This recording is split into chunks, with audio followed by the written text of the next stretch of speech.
to a new episode of Let's Get It Right with me, your host, Vernon Wright. Be sure to follow me on Twitter, Instagram, and YouTube at Right Leader. Hashtag That's Impact the Right Way. And as well, make sure that you follow Many Voices of Grit at the two hashtags, Many Voices of Grit and Spirit of Grit. So once again, we're here today to talk about the Many Voices of Grit, and I will let you guys know that you are in for a treat once again. This time, we have someone that is from a location some of you may not be familiar with, or some of you may not have ever visited. Typically, our guests are here from what we would call stateside, but this guest is from a location that's a little bit different. I'll let the guests, when I introduce them, tell you where they are from. Today, we have the privilege to have on the show Tonya Gilchrist. Tonya, tell us a little bit about yourself. Hi, Vernon. So happy to be here and be a part of the Voices of Grit. I'm currently a literacy coach and international literacy consultant. And as you were alluding to in your introduction, I'm based in Tokyo, Japan. So speaking to you from afar in Japan. So I started my education career in the US, but then moved abroad to Thailand and then now Tokyo, Japan. And most of my career has been spent in the world of literacy. So I've worked a great deal as a literacy teacher and a literacy coach. And then now in the coming academic year, I'll move full-time into my work as a literacy consultant. So working with schools around the world in reading and writing workshop, especially with amplifying inquiry and workshop and really honoring agency as well. Very good. One of the things I totally, I say this on Twitter, I use the term I totally dig, right? I'm very much in favor of is student agency. And one of the things that I think is very important about agency is this. If we don't start the conversation about student agency and really foster and cultivate that environment, when our students get into this thing called life and the real world, and they're expected to go ahead and demonstrate that agency, sometimes it's a little bit more of a learning curve than it necessarily has to be, right? So I want to go ahead and affirm you for mentioning agency. Just out of curiosity, for those that might be wondering as they watch this episode, how many hours are you ahead of the United States? I know that I am in Texas and we're Central Time. So how many hours are you ahead of us? Yeah, I think doing the math right now in my head, I'm pretty sure with Central Time Zone, I think it's either 14 or 15 hours. I think it's 15 hours Okay. in the future. So speaking to you from the future. So it's kind of crazy. I know it's your evening time there, but here it's 10:40 in the morning. So very different. Right. So you guys, I hope you catch that. We're here in the morning or here in the evening, and Tonya is already, as she said, in the future, in the morning of the very next day. So, I mean, it's wild, right? And that's one of the wonderful, wonderful things about technology is it's allowing us to have this conversation. I want to go ahead and get into the questions that we have for today. And those that have watched the episodes know that the questions are fairly standardized, but obviously, part of this show is allowing each guest to really answer in a way that demonstrates what grit means to them as an individual, right? So with that, question number one, I just want to go ahead and ask you, in your life, have there been moments, experiences when you were going through them and they were grit, but you didn't necessarily know that they were grit until maybe later on in your life? Talk to us a little bit about that. Yeah, so this is a fantastic question. And I think there's definitely been multiple opportunities where I think that's been the case because that's just how life goes. But one of the biggest moments that comes to me is when I was just 22 years old and my dad passed away. Because for me, that's probably, the hardest thing I've ever been through because he was so much more even than just my dad. He raised my sister and I from the time that I was in third grade. He raised us on his own. So he was mom and dad, so to speak. He was a minister, so he was a big part of my personal faith, and was a confidant, and friend. So losing him was like losing everything.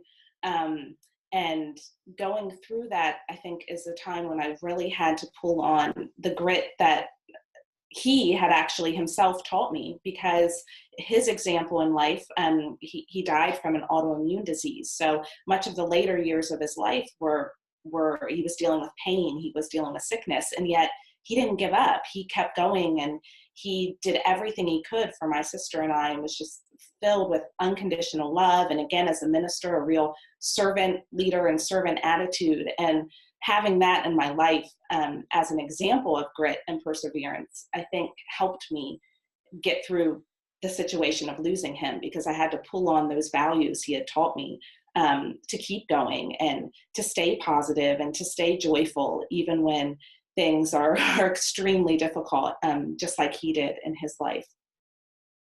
Yeah, and whenever you lose a parent, that's a very, very, very significant event. I know that my father has passed as well, and so I truly empathize with you. And one of the things that you reflect on, right? Because you reflect on a lot of things when you go through that experience, is you reflect on those lessons and those things that in years past, those moments that were shared, when they were great moments in terms of personal interaction, right? But there were so many deep, rich lessons that were within those that even years later, even after the passing, I know that I am still drawing from those lessons that my father gave me back then. So I do truly empathize with you. And of course, my condolences to you for your father's passing.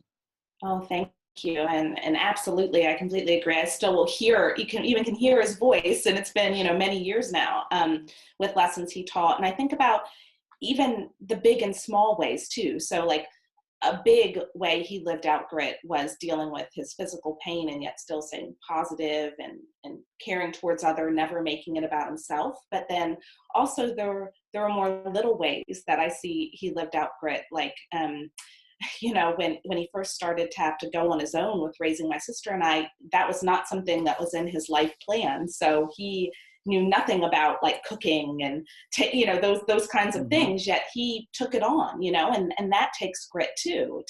He didn't just give up and not try, he kept going. And so then by the end of his life, he was actually an excellent cook. But in the beginning, it was a lot of, chicken tenders and frozen vegetables. So I think we can see that grit comes in big and small ways in our life too, and that's important to recognize.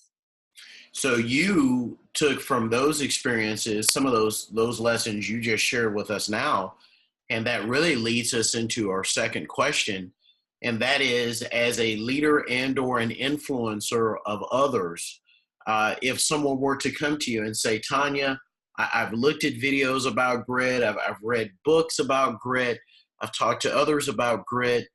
You're someone that I admire. Your opinion is something that I value highly. Tonya, can you help me navigate this thing called grit and help me really take a look at some of the events in my life, and really in that instance, help me identify if I've already experienced grit and I didn't even know that it was grit? What would you do in that situation if someone came to you and said, Tonya, can you help me with this? Yeah.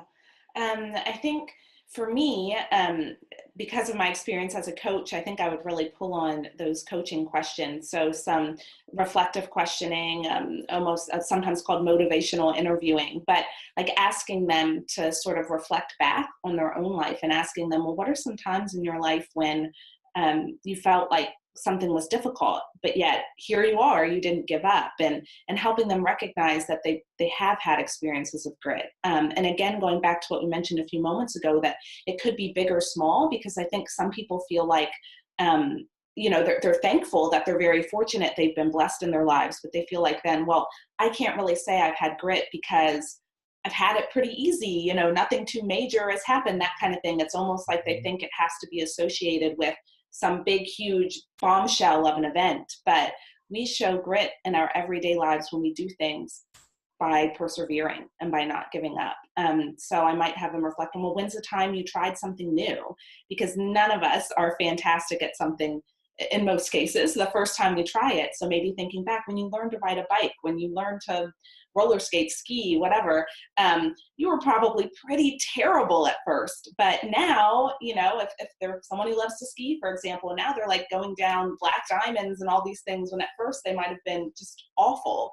Well, that's an example of grit. Why is it that you didn't just stay on your backside on the bunny slope? Like, what got you to go further? That's grit. Like, you do have that. Or now you know how to ride a bike. You used to not. Like, what is it that kept you trying and trying again? So I think helping them see that there are little moments, or even something as simple as, you have a morning and your alarm goes off and you're just exhausted and you don't want to get up, yet you do. Like, every day we use grit. And so helping them see within themselves that they already have grit inside them. They just don't recognize it yet. And I think really asking them questions and just being a sounding board there to listen is powerful and important. I think you're absolutely spot on with it, right? And for many, many, many reasons. One is those questions that we can, as leaders and influencers of others, that we can ask them to help others navigate and facilitate and really walk through this process, right? We can not only use that in our work and service to others, we can also use that for ourselves, right? And so knowing what questions to ask ourselves to really help us recenter and refocus and realign with the processes that we need to have to move forward. Another thing I want to go ahead and mention and affirm you for before we go to the next question is the part about celebrating and reflecting on those small events where you have those victories, and understanding and knowing that, it doesn't have to be this huge victory to go ahead and have this celebration. And if you celebrate the smaller victories over time, the cumulative effect takes place, and you have what over time is really this very substantial, significant victory. But I think, again, another reason why it's so important what you just shared is this. I don't necessarily know that everyone gives themselves permission to celebrate the small victories. Yeah, absolutely. Absolutely. For listeners out there, there's a great writer named Byron Katie. They might be familiar with her, but she has many of her books and interviews and things like that are all about what you just described, which is questioning our thoughts in order to turn them around and realize that, yeah, we have a lot more inside than we often realize we do. And sometimes we're our hardest critics, but instead of telling ourselves these sort of catastrophic stories, we can actually turn that around and realize, no, I have victories in my life. There's a lot I'm doing, and celebrate that and lift that up. Yeah. Absolutely. And so now at this point in the episode, we have roughly about 3 to 4 minutes left. This brings us to the last question, which is one that admittedly is really a favorite of mine. Of all of the questions, I like them all, but I really do like this last one. And basically it is this: if you were able to write a letter and get in a time machine and travel back in time and give that letter to your younger self, what advice, what wisdom, what insights would you put in that letter and give to your younger self for the future that you now live in?